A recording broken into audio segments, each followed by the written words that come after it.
Welcome to Movies Down Memory Lane, the show where three friends get together and talk about the movies that mean the most to them. Merry Christmas, everybody! Happy holidays.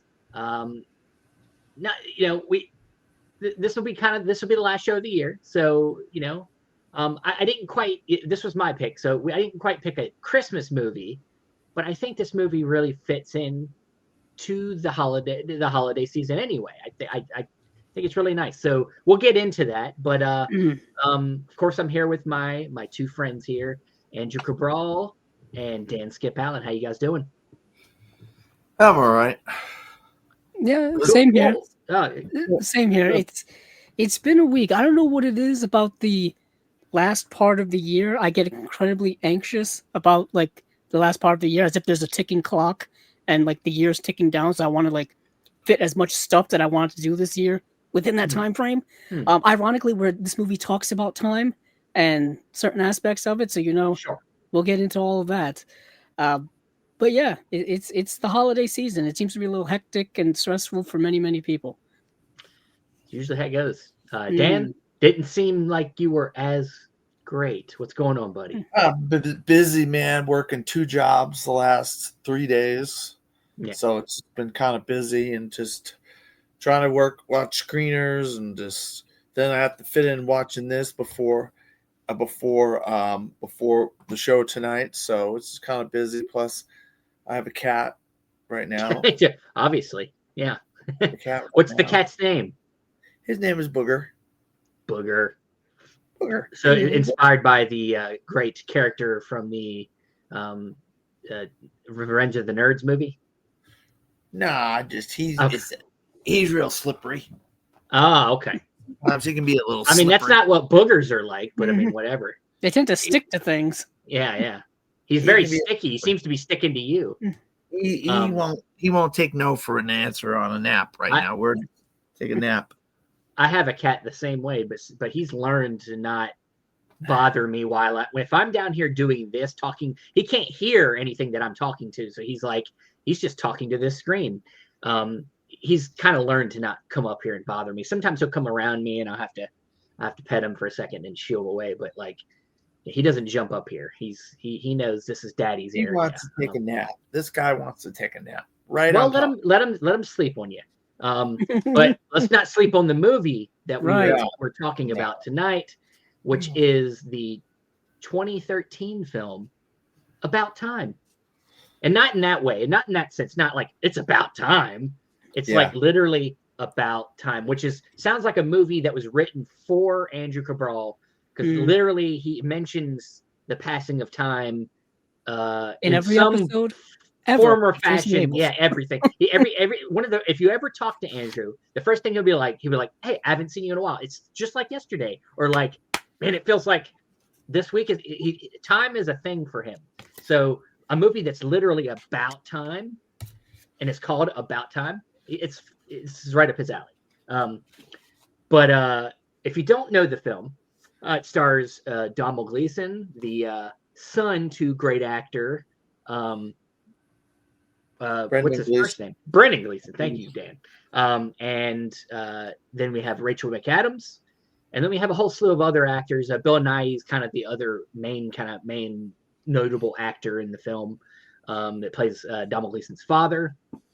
But the film is kind of it's kind of a straightforward movie. It's directed and written by Richard Curtis. Richard Curtis. Yeah, Richard Curtis. He's mostly known for writing a lot of popular rom-coms, notably Love Actually is kind of one of the big ones. But this one, you have your main character who's Domhnall Gleeson, and he finds out, and this is like the very beginning of the movie. It's not even a spoiler. It's in the trailers. It's in all that stuff. That the men in his family have always been able to travel back in time, through a very interesting, simple thing of just literally finding a dark spot, clenching your fist, and thinking about where you want to go. It's all very simplified. And we'll get into it, but some people have a problem with the time travel elements in this movie. But I think that honestly, the time travel stuff is kind of almost secondary to like the rest of the movie, which is mostly about life and about like finding essentially happiness. And I will say it coincides with Christmas. Being present, I think, is the main thing. Like presents are at Christmas. This movie is about being present, being in the moment, being what you figure out about how time travel is used in this movie is that you figure out that you don't really need it by the end of the movie. You're like, hey, I used this to take a second glance at things that I didn't notice the first time when I went through life. So we'll get into it. But I guess we'll Dan. How do you feel about time? Well, the one thing I noticed about it, rewatching it, I watched it when it came out in theaters and stuff. The cameos.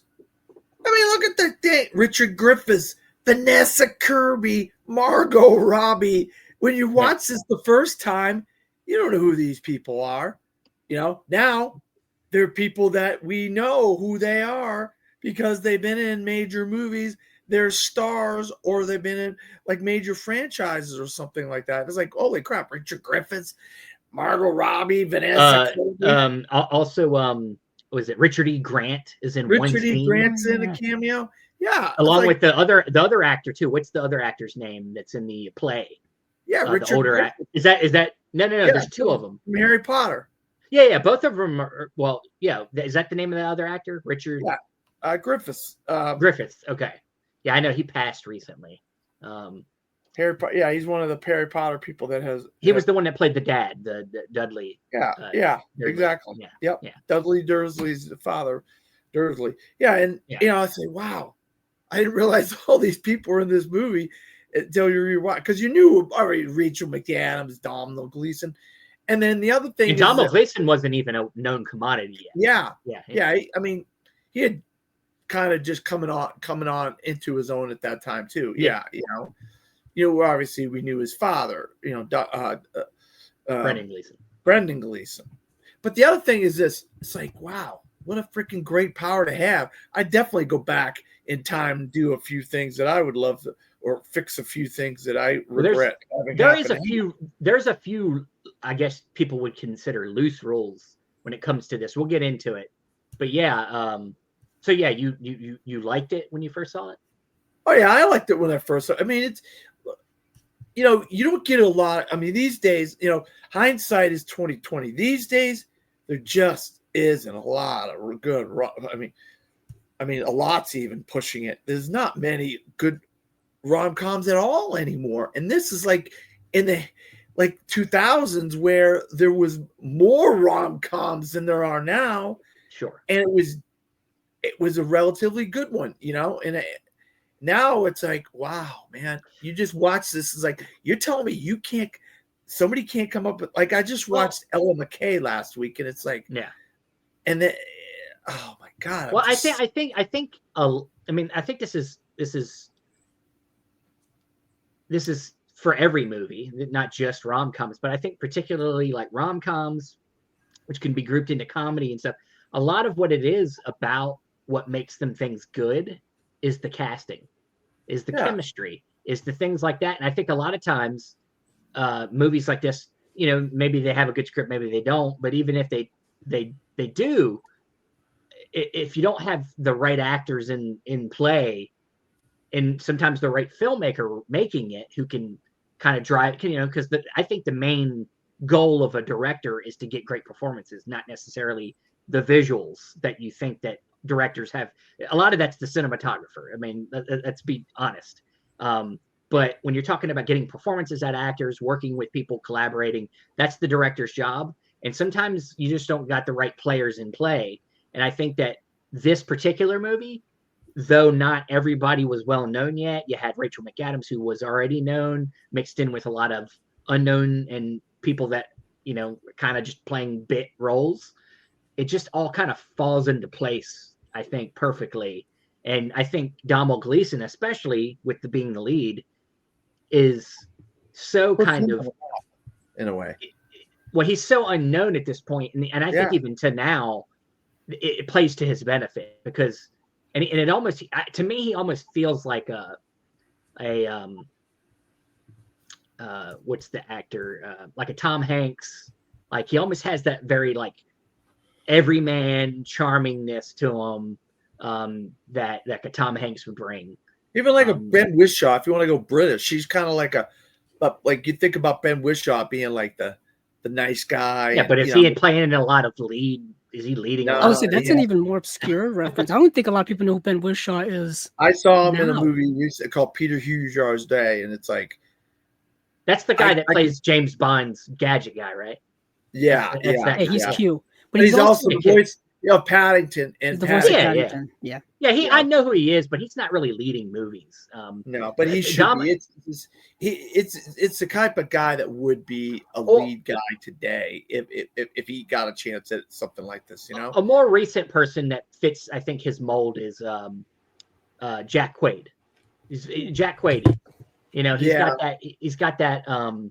You know, every man kind of like innocence about him. He's not like got like the good looks of like, he doesn't have the good looks of like a, you know, like a Brad Pitt. You know, he's not like that type of leader, but he's like somebody that could play somebody on the street. You know, and that's I think the charm of this movie is it very much is from the focal point of the everyman, or not even so much the everyman, but a specific type of everyman who is very introspective. Like the whole movie has a narration in it throughout the whole thing. Yeah. And you can feel like that's his inner monologue or inner thoughts of, you know, his life and his observations of life and his, you know, his inner thought process. Sometimes it's a little bit too on the nose where like, I don't think you needed this narration there, but oftentimes it's very observant to kind of give the audience a perspective of being, you know, on this character's journey, like from their perspective, like putting them in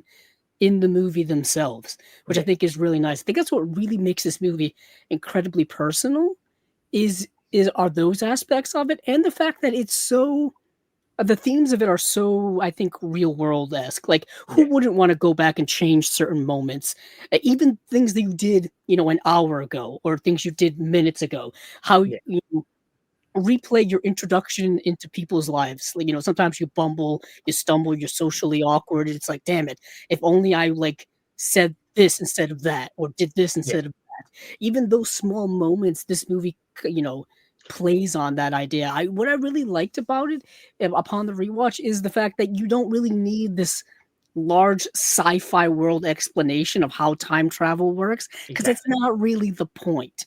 The point is kind of what I was just saying. Personal choices, the ramification of personal choices, going on this character journey of realizing that, you know, not everything needs to be perfect because life is not perfect. You know what I mean? Stuff like that.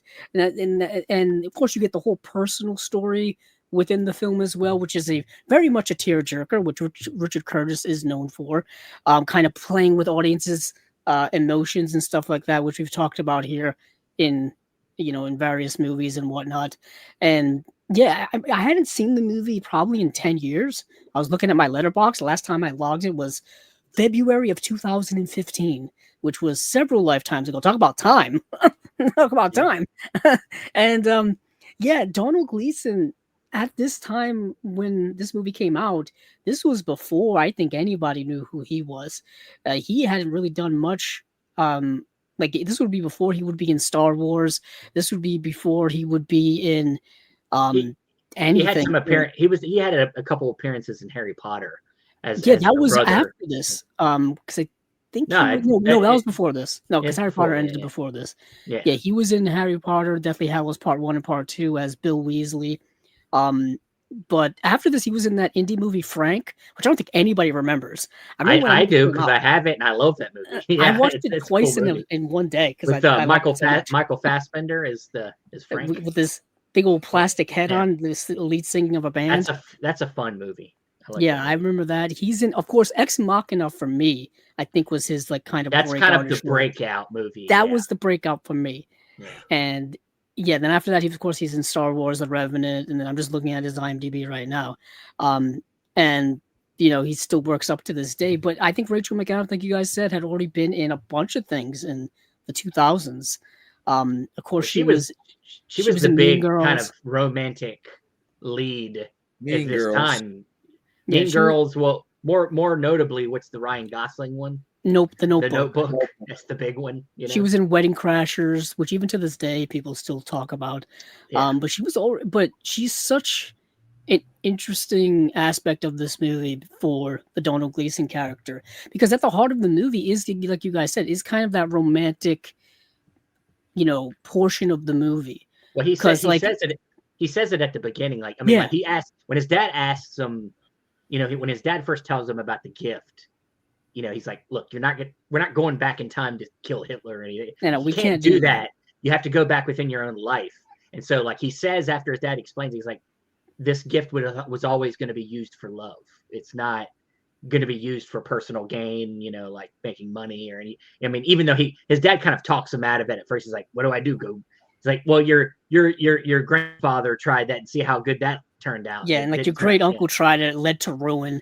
Yeah. So there is like kind of a moral, rules to all of this. The best way to use the gift is to use it morally and not try to, gain so much from it. And so what you're saying is like the first thing he says, like, oh, I'm going to use it to get a girlfriend. Like that's his mindset. Yeah. And that's such an innocent choice.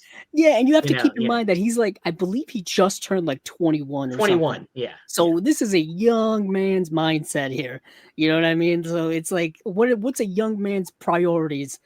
Early 20s. What are they thinking about the most? Women, or any type of other romantic dalliance or whatnot. Yeah. So it's like that's what he's going to use it for. And initially, he wants to use it with Margot Robbie.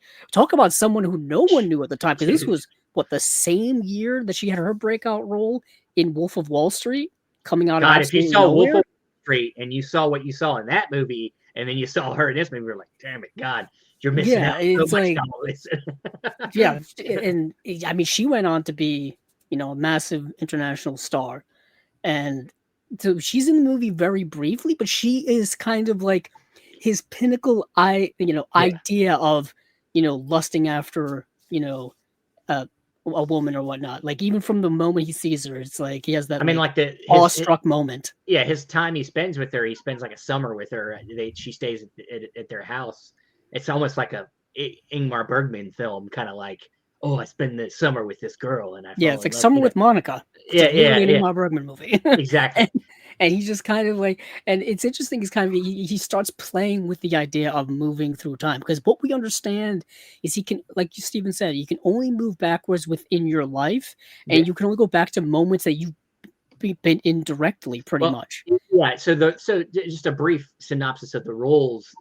You can only go back within your own life if you, for instance, if in this case of the movie, if he has a child, he risks changing his child, going back past it. So kind of once he has a kid in the movie, he can't really go back past that, or he risks changing something about his life. And then technically he's not supposed to share this idea with anybody else, but he does eventually share it with his sister, which some people have a problem with in the story. And I'm like, I don't understand it's a choice that has been made, but I don't know that it's a role. Not only that, because I think they just do it just to not complicate things, because there's really no grand ramifications other than the fact that you see that something like that can change something dramatically. Sure. Because, spoiler alert, we're not spoiling the movie. He goes back and kind of changes his sister's life, or the trajectory of it. And it changes various aspects of his life and other things. And so that's kind of the reason why you don't do that, is because you can change things dramatically. It's the butterfly effect. We don't have to explain the butterfly effect. You've seen the movie. But you understand the concept, but that's the thing. It's so interesting how that movie, you can't mess with time. No, you're right about it. I mean, that's obviously you knew once he learned how to do this, okay, this is going to go down a rabbit's hole of him doing stuff he shouldn't be doing. You know what I mean? But the things I noticed about it that were things, and I was going to ask Stephen about, like, where's the relatability to you? Because I thought, like, the wedding, the little girl, those are things I noticed. I said, "Oh, I could see why Steven would like this movie. These are things that might be relatable to him." What did you think of those? Having the daughter, and the wedding, and the weather, and the craziness that went along with that, And you had your wedding during COVID, and you had a little baby girl and stuff. I thought there was a relatability there, maybe that you could relate to. Well, nowadays, for sure, it grows. Now, when I saw the movie in 2013, or even before I met my wife, all that stuff, I think at the time, what drew me to the film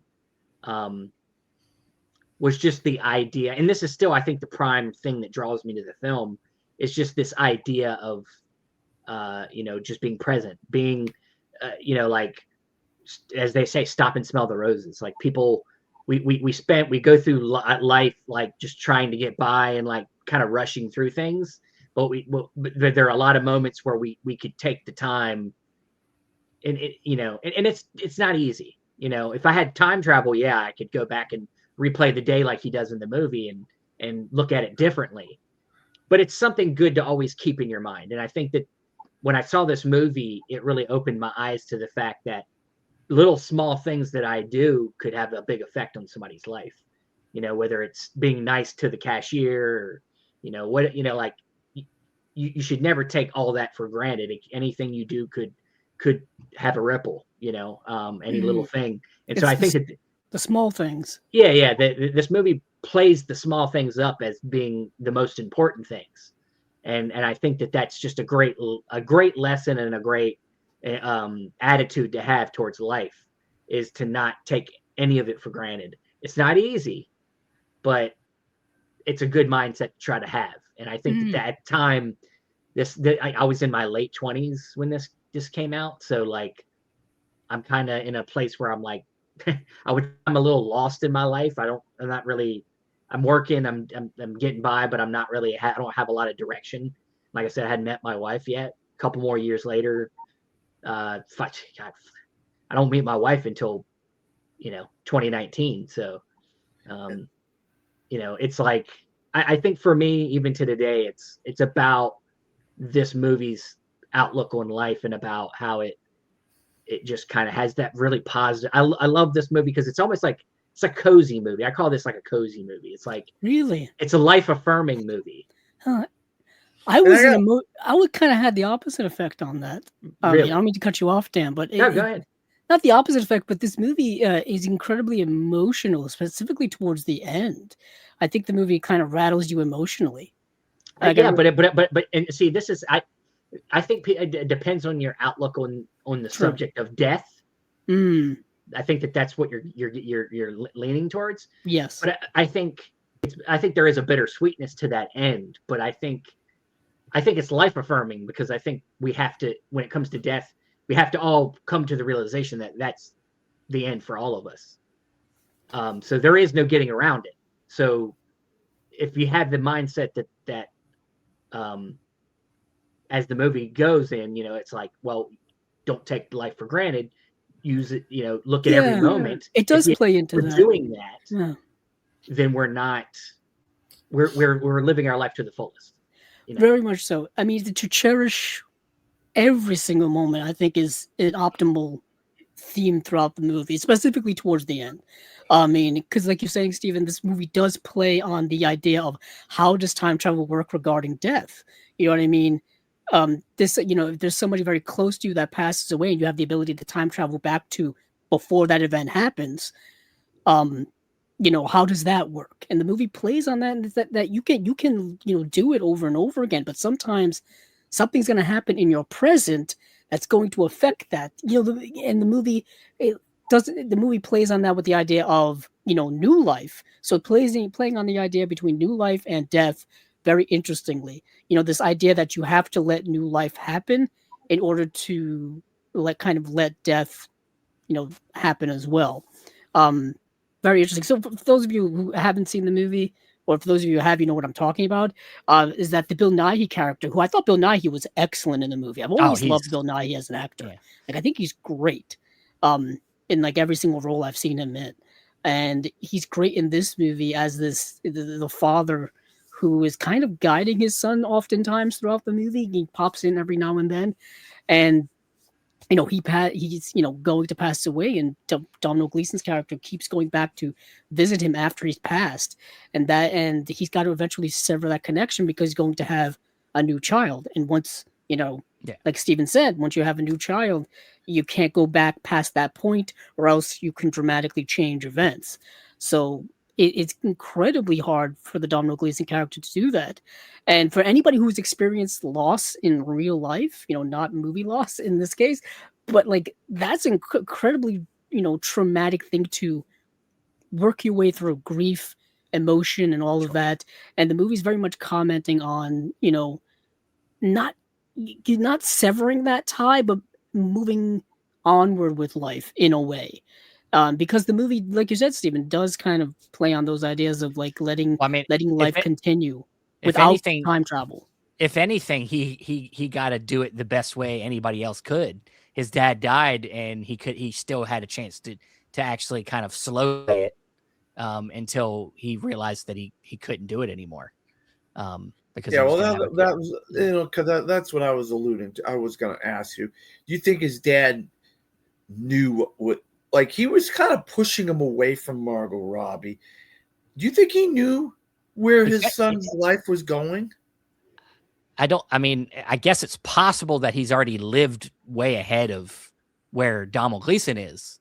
But I actually never thought of that. Because it seemed to me like he knew something about something, because he basically put a subliminal message into Margot Robbie to say, no, I don't want to date you because you came to see me on the last day that I'm here for vacation. And then when he went back a day before, well, come back and visit me on the last day. Like there was something going on. Like he knew, he made her basically say, no, I don't want anything to do with you. Like he kind of, I feel like his father knew something that it's possible. It's possible, but it's never hinted at.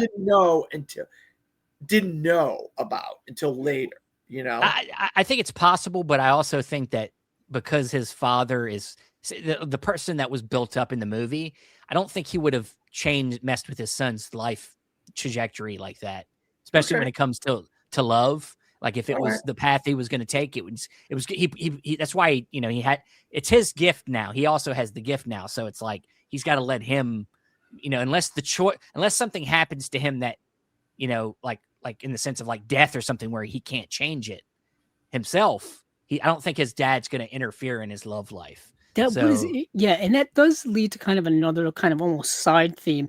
This idea of fate. How you're like fated for certain things to happen, for you to meet certain people, for certain, life trajectories to happen. And so perhaps he was, the Domhnall Gleeson's character was fated to meet the Rachel McAdams character no matter what. You know what I mean? It was what was funny too. And initially, like I thought negatively towards him, and for a second, like the first time I watched this, because there's a whole thing where he goes on a blind date. That's how he meets her for the first time. And then he has a great time, and it all goes well. But then his roommate, who is this friend of his father, who's like a playwright, and he's really douchey, but he's also kind of endearing. He has a play that goes on, but it goes really terribly. So he decides, and this is the first act of, genuine kindness he shows. He puts that date he just had in jeopardy to go help his friend's play go right. So now he misses the date he had with her to go help his friend. So then he has to find a way to find her again. He goes through this whole process of trying to find her. The only thing he knows is that she really loves this particular artist, Kate Moss. So he goes and like hangs out in this Kate Moss museum for weeks looking for her to show up. And she finally does. But now, of course, she's never met him before, because he went back in time and they never had their date. So now he has to re-win her over again. But unfortunately now she's dating somebody in that time period. So now he has to, and this is where the first time I watched it, I was like, this is kind of douchey. So now he goes back in time to mess up their, like she met this guy. So now he's got to interfere in this relationship to break it up. But technically he came first. So I guess it's not technically wrong. Yeah, But but That's where You're the right. time gets really convoluted. That's where the time stuff kind of becomes a little convoluted. no, And it's hard when you deal with time in movies. It's hard to get it right, and that's the script and stuff like that. And that can get really convoluted when you're going back in time and you're fixing this and you're and that. But this movie gets it right. It doesn't completely screw it up, which I've seen time movies do that. I think this movie plays it pretty simple. yeah, and it's pretty straight. it's pretty straight. I think the only thing that gets on people's nerves is the roles that were set up initially, and then they kind of get like somewhat broken throughout the movie, whether it's the sister thing, or him and the kids, going back and forth, and then him being able to go back and fix it seems like some kind of playing fast and loose with the roles. But I think ultimately it's in benefit of like the story, like when you try to play, because the movie has time travel elements, but I wouldn't consider this a time travel movie. It's not Back to the Future. You know what I'm saying? Interesting that you say that. Because it features It's time just travel it's just so like how much. people like Die Hard and they say it's a Christmas movie. I think that this is Die Hard's an action movie with Christmas around it. So how It was would a you rom-com with categorize? sci-fi elements? Yeah, I was gonna say, how do you categorize this? This is a romantic comedy. Oh, okay. Yeah, it's a romantic comedy. Sci-fi elements. I think the time travel element's like third down the road. It's down the road. It doesn't matter as much. Because if you looked at it, because if you didn't know that there was time travel in this movie, you would think it was just a straight up comedy romance. Yeah, if you didn't- and it was kind of like I said earlier, whereas the time travel is part of the movie, but it's not really the main focus. Like he's Sure. not going back in time to stop a play. It's not Tenet. You know what I mean? He's not going back in time to stop Sure. to And you know stop what's things and make things happen. exactly. And you know what's stuff. unique, and it's not grand world stakes or anything like that. Right. But the other thing too that's unique about it is that the time travel mechanism is themselves and not a machine or a crystal or some sci-fi element. It's just something that's inherent to their DNA, apparently, in their time. Explain that because it's so secondary or even third factoring to where the people, like they don't say why. They don't say, oh yeah, it's been in our family forever because of whatever reason. Like they don't even. It doesn't even matter that much. It's just a device to help us. Yeah. To put our main character in a situation where he has to deal with life in a different way than most normal people do. Yeah, it's almost it's the movie almost feels like and this is not a detriment to Richard Curtis in any way, but it feels like just something that a concept you would come up with just off the top of your head. Like, whoa, what if we could time travel?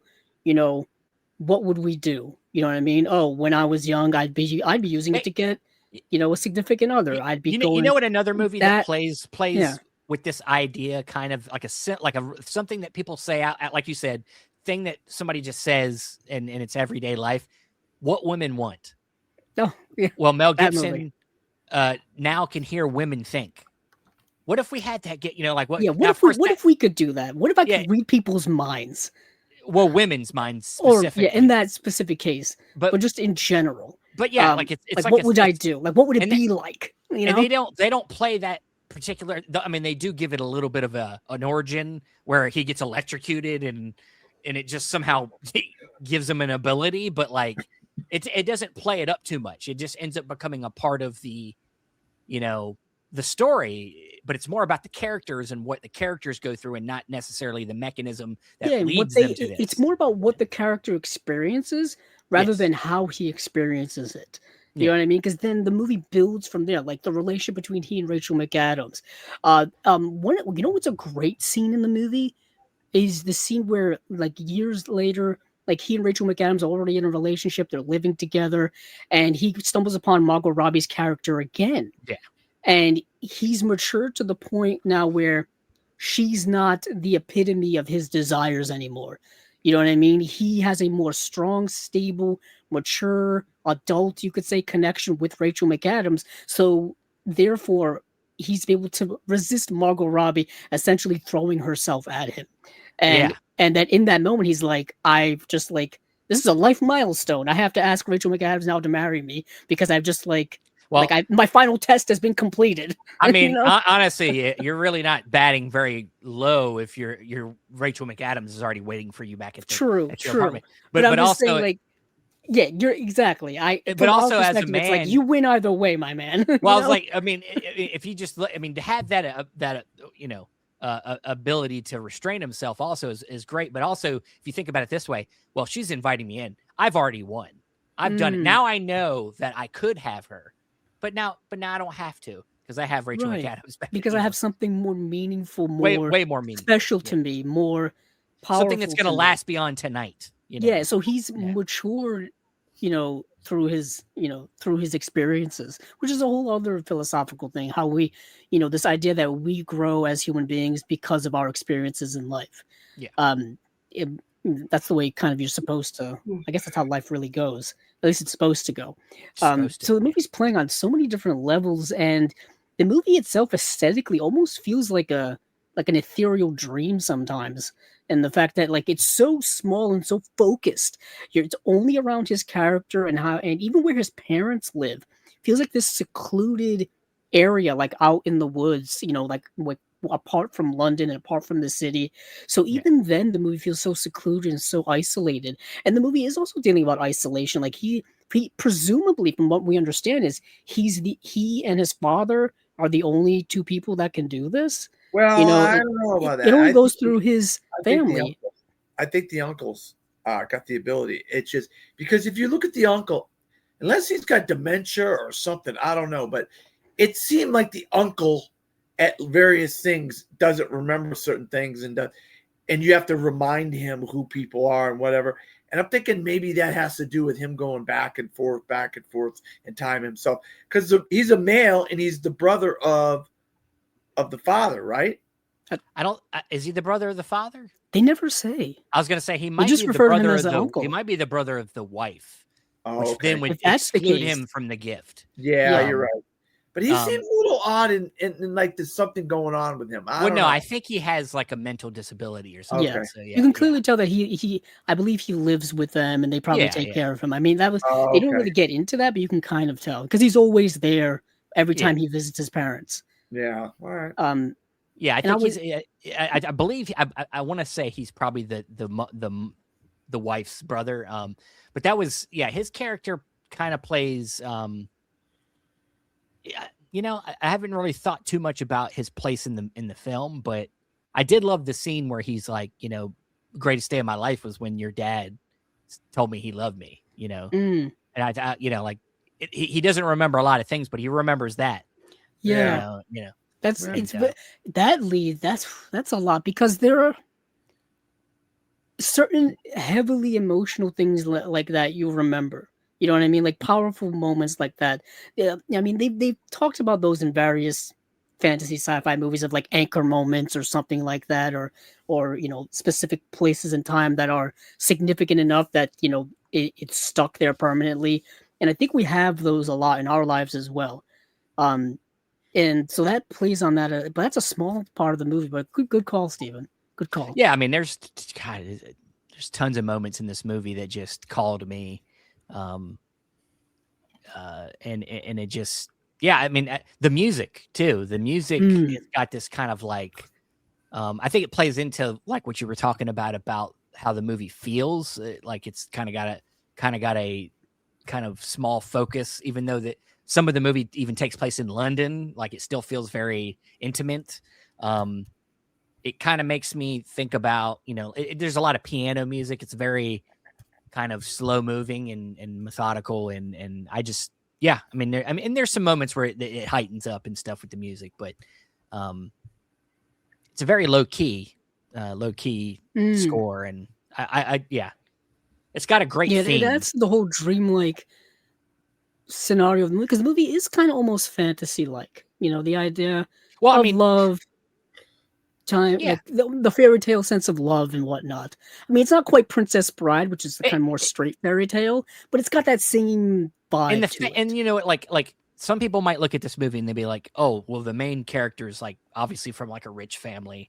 Like it's like they're not like, it would be more of a fairy tale if this guy was like from a low class family and this happened.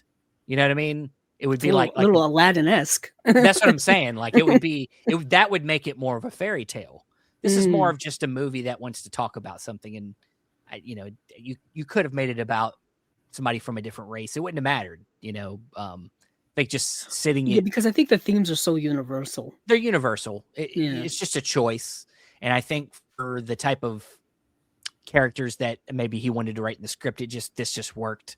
A family that's kind of from a long lineage of people, and of course, if the men in the family had these gifts, they probably did gain some type of monetization over the years, because we know the great grandfather did use it to get money, so that probably became inherent to the rest of the family, even though it probably ruined his life in some ways, as his dad said. But yeah, I think at the heart and soul, the son and the father-son relationship is kind of the heart and soul of the movie, when it comes to the characters.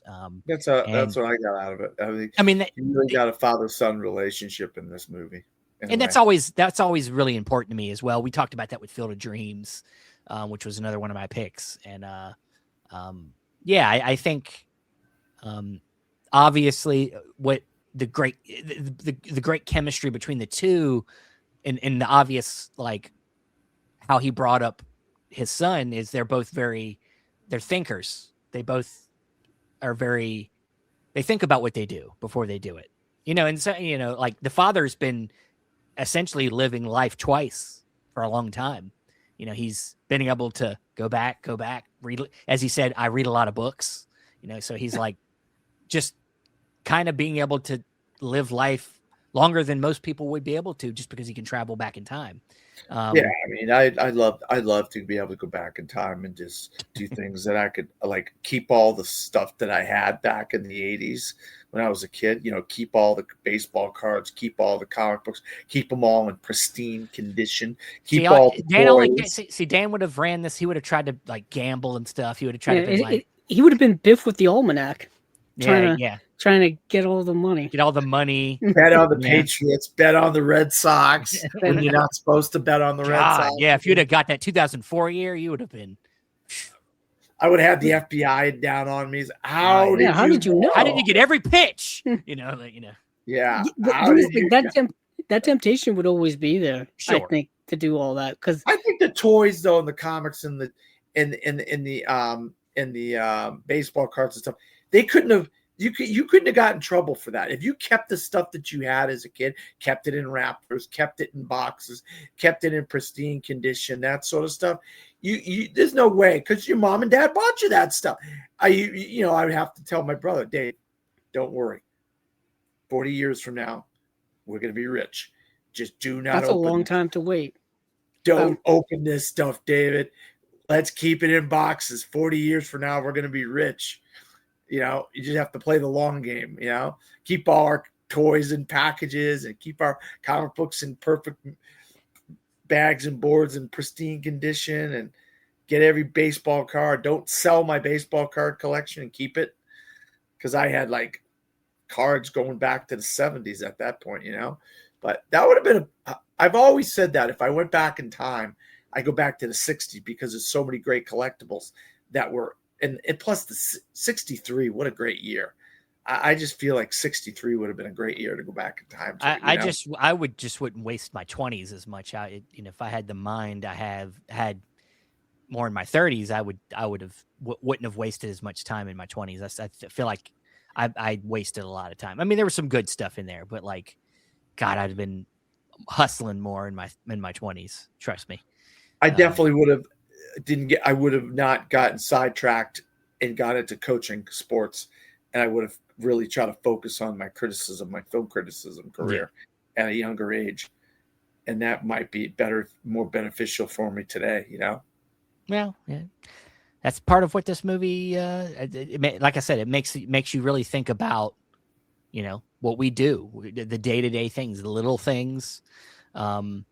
And how, and I think the movie highlights a lot of them situations, not just, I think time travel movies that with that element like to highlight big things, but this movie uses that mechanism to highlight the small moments. Not only that, but I also think it makes you kind of, like what Dan was saying, is, you know, you wanted to go back and do certain things or start certain things early or whatnot.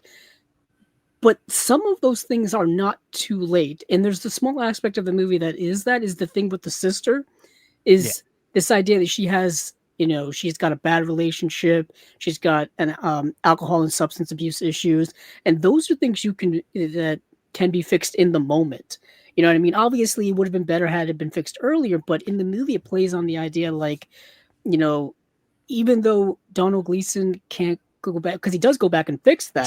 He tries to go back and fix it, and it doesn't work. Well, it works, but it works, but it changes things. He changed his daughter turned into a son. Yes, so he goes back and, you know, back to the original way, but then when he's in the present, he starts changing things by getting his sister help, having her break up with the terrible guy that she's with, getting her to, you know, seek help and whatnot. So you can fix like those things. It's not too late to fix that. And I think the movie is also kind of saying it's not too late to do, you know, a lot of other things. Well, that's, you know, I hinted that at the beginning of this podcast where I was like, by the end of the movie, he comes to the realization that he finds that he doesn't even use it anymore, because that you know, that was the start of it, where he was like, well, I can't go back. I can help my sister now. She's still alive. We can fix this. I just gotta put the effort in and make sure my sister's okay. And then from then on, he came up with more and more reasons to not use it, and just tried to live every day, as he says at the end, like it's his last. And these are things that it's all very like kind of on the nose. Yeah, you know, it's stuff we've heard before. Like, we've people heard say the it all the sayings time. and the phrases. Yeah. You know, Yeah. It's the not way it's revelatory. Yeah, you know? but to put it in a film and to make it the way they did, with the earnestness and the charm and the right actors, the right characters to play them characters is just it turned into it's to me, like I said, I look at this movie as life affirming and cozy. I think it makes me feel good about life, even though because even with the sadness, because that's part of life. Even with people passing, with people getting hurt, like that's the stuff you have to sometimes take in, and you can't have one without the other. So that's why I find it to be a really nice movie. And honestly, God, if this was set at Christmas, it would be a fucking perfect Christmas movie. The initial part of the movie set on New Year's, so that's about as close to the holiday season you're gonna get. Yeah. That's close. Yeah, I was thinking too. You know, as like not just to rehash what we already said, but if I didn't get into coaching, you know, and maybe I wouldn't have turned into an alcoholic and stuff. Yeah. And so stuff like that. When you think about the sister, you know, you think, oh yeah, if you don't do this, you might not do that, you know. And so who knows what your life would end up being if you don't do some of the things you did that caused you to make the mistakes that you made. You know what I mean? Yeah, sure. But in a way, the time travel mechanism in the movie is just kind of an allegory for the idea of being reflective on your life. Yeah, it's about, you know, even if we didn't have time travel, you could still be like, okay, well, take that out of the movie. If the characters was just taking the time to think about his life and think about all these moments and what he would have done differently, then that's what he's doing. It's just in this case, he can actually go back and do something about it.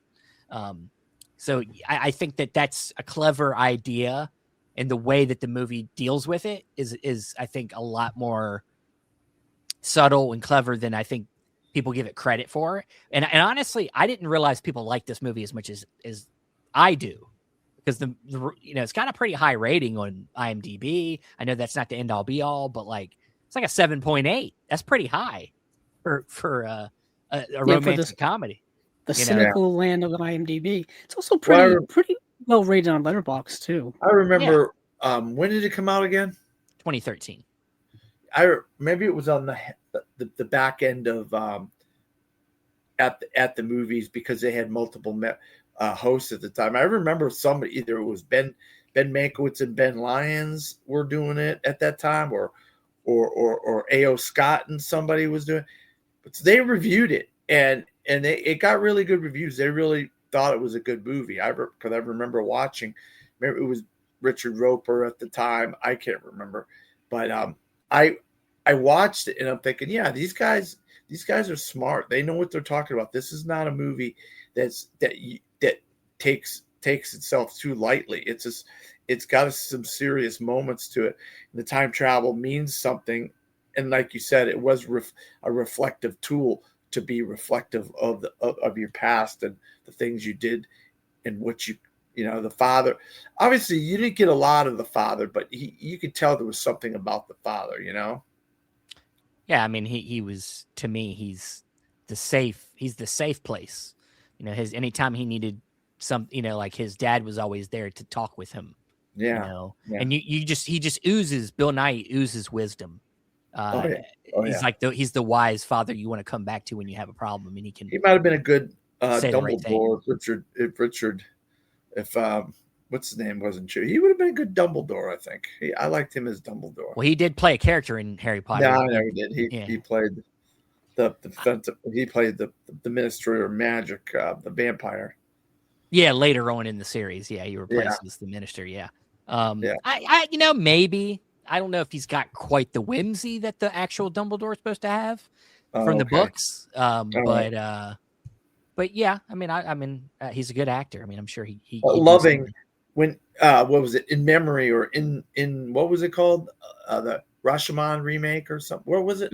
The Akira remake. You could see that he really brings a gravitas to the roles that he takes. You know what I mean? Yeah. No, he's that's great.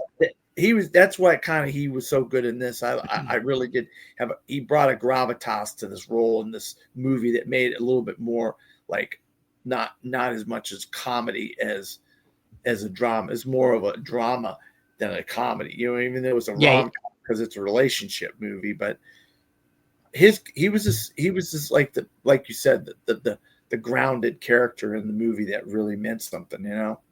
Well, I like the moment where he has to tell his son that he's got cancer and he's gonna pass. It's gonna happen, and but he's already going. He himself is already going back to have more time, and he has that moment where he's like, well, I mean, like Jesus was God's son, and he couldn't even get away. Even though their power can't keep them from dying. You can't avoid death, and that's and that's like what I said earlier. That's what's so life affirming for me about this movie is it even in sadness and even in death and even in all the things that happen in life, there is a lot of joy and beauty around that you can take note of, but you have to be looking for it. And that's you're right. I agree. This gift gives them that opportunity to be able to really look at the good stuff in life and not take it for granted. Yeah. I I think Stephen, I would definitely put it at good stuff. I mean, it's not. I was just gonna say, where are we going with the philometer? I know, Stephen, you're clearly obsessed.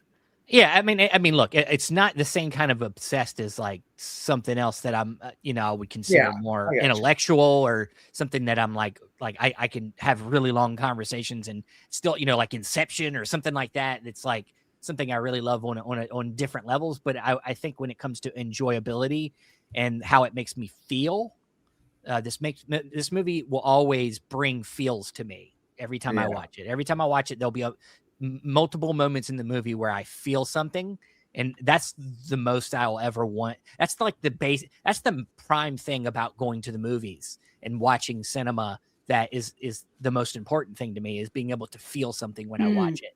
And that's what this movie does for me. And that's why it's still so important to me, is that it always makes me feel something every time I watch it.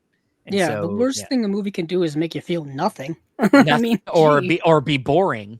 And, it's like, well, I mean, because then it feels like a waste of time. No pun intended. But this movie is very much not that. I've seen people describe the movie as a warm hug on Letterboxd, which is a very interesting type of feeling.